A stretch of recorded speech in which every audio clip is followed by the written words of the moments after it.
And then we got a bunch of produce over here. And then if we couldn't tell, food. Food, yes. So lots of produce in here as well.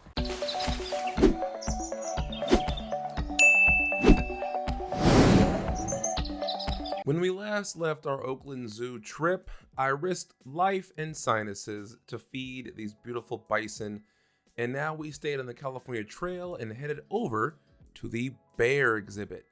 Let's go check them out. Who are you, and what animal are you talking about that this is for? All right, well, I'm Erin. I am the supervising primary of String 11, which is the black bear, brown bears, and mountain lions. Mm-hmm. And we are talking about the brown bears right now. So awesome. We have 4 boys, 2 sets of brothers, 2 coastal brown bears, and 2 grizzly brown bears. And they're all from Alaska. Their mothers were unfortunately nuisance bears and were humanely euthanized through Fish and Wildlife. And then Alaska Zoo helped track the bears, as Fish and Wildlife does as well, track the cubs, and were able to bring them to their facility, introduce all 4 of them together up there.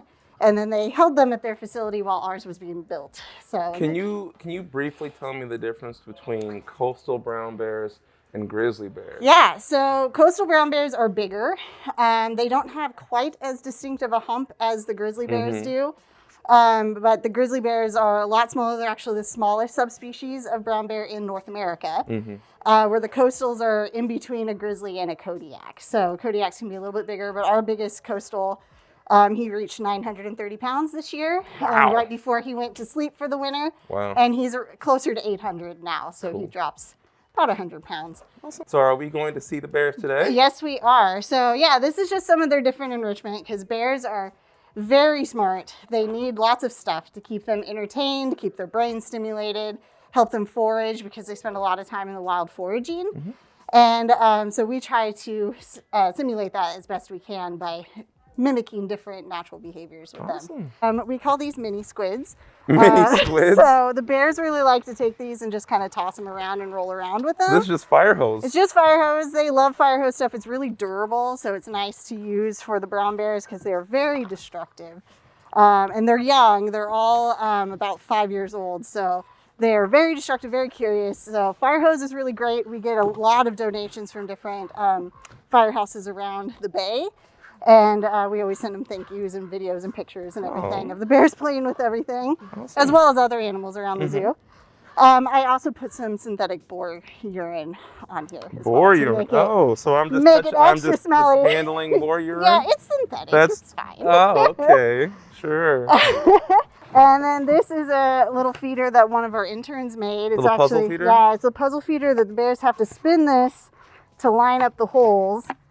And then they get the food out. Wow. So, I didn't know if I could figure this out. Well, I just figured it out. Look at that. I didn't think I would be able to because I'm not really smart than a bear. It's okay. Okay, I'll just let that go. One of the boys actually figured out that he could grab the lid and twist that and get it out and dump everything out. Well, good for him. I was like, way to puzzle it You through. figured it out. Exactly. Unscrew it with his hand. They eat way better than I do. Just say that. Yeah, honestly. Hey, whatever. If I had somebody controlling my diet all the time, it would be a lot better. Well, anyways, moving on. I'd probably be grumpy about it. So we have a really big exhibit when we have the ability to separate yards, and we could separate them if we needed to, if they ever had that come up. It's about 2.5 acres. I think it's slightly more than 2.5 acres, their entire exhibit, and they don't have to compete for resources. Right. Our coastals do tend to need a little bit more lipid proteins in the fall. So we will separate them out to give them that so that they get those extra nutrients that they need. And where would they get lipid proteins? Salmon is a really good source, as well as like seeds and nuts and this. So those really fatty proteins. So just to break it down sometimes for the people. Oh yeah, because I definitely knew what lipid proteins were. Yeah. So and we do change their diet a lot throughout the year. In the winter, they're basically just offered chow that they might eat if they want. It's there. Okay.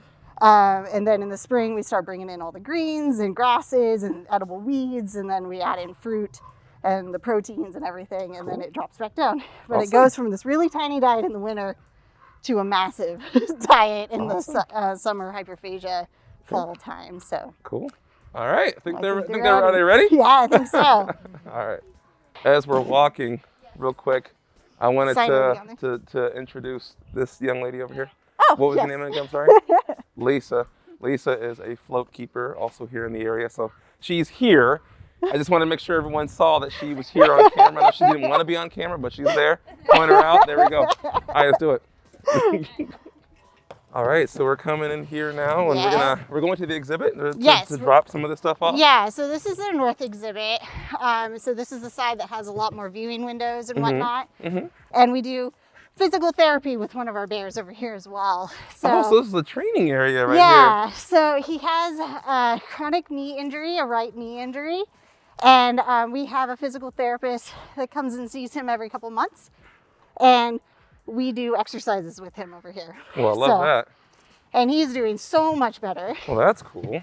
All right. All right. So the food can kind of go anywhere. We don't put it in the trees because the bears already destroyed the trees enough. Oh, I see. Okay, you got that. Yeah, okay, so I can take it anywhere. You can put it anywhere. Okay. And same with the toys. Look how big these holes in the ground are. They're little day beds. Yeah, those are dope. Wow. That's huge.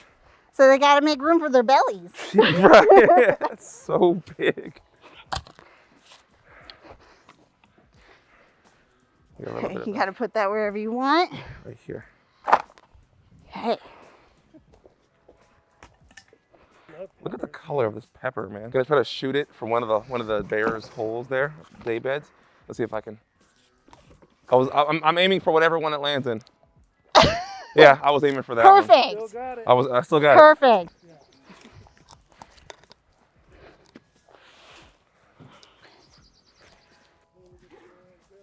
They're just watching from afar. Oh yeah. They know what's happening. I know. This is fun.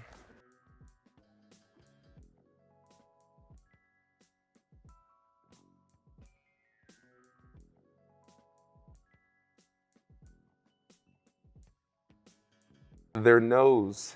Can we talk a little bit about the impressiveness of their sense of smell? So they have one of the best noses in the animal kingdom. They can actually smell food up to 5 miles away, potentially, depending on what it is. And if the wind's blowing in the right direction. But they also, their nose is so tuned in that say they can smell a berry field somewhere. But their nose will tell them if those berries are actually ripe or not. Right, that's impressive. Because if it's not ripe, they're not going to trek several miles to go to the berries that aren't ready to eat yet. Right. So their nose tells them, it's like, oh, those aren't ready yet, but I know it's there, so I'll keep that in mind. I'll come back to it later, yeah. I mean, just watching them walk around, I feel this sense of this gentle nature. Yeah. But I know how formidable of an omnivore that they are. I mean, where are you going to take it, Ruby? He's our carrier. He likes to take stuff away. He might just be going to the shade. So that's the one I put down. Yay. He's like, I'm going to come over here. Erin, thank you so much for your time here with the bears. It was just awesome. You know, I love the bears. They're just sweet. They have a special place in my heart. Yeah. What do they mean to you? Oh man, they are a challenge and they keep me on my toes. Like people ask all the time, do you ever get tired of working with just one or a couple different species, but they're still bears? I was like, no. They're constantly changing with all their seasonal stuff, from their diet to just their needs and their activity level.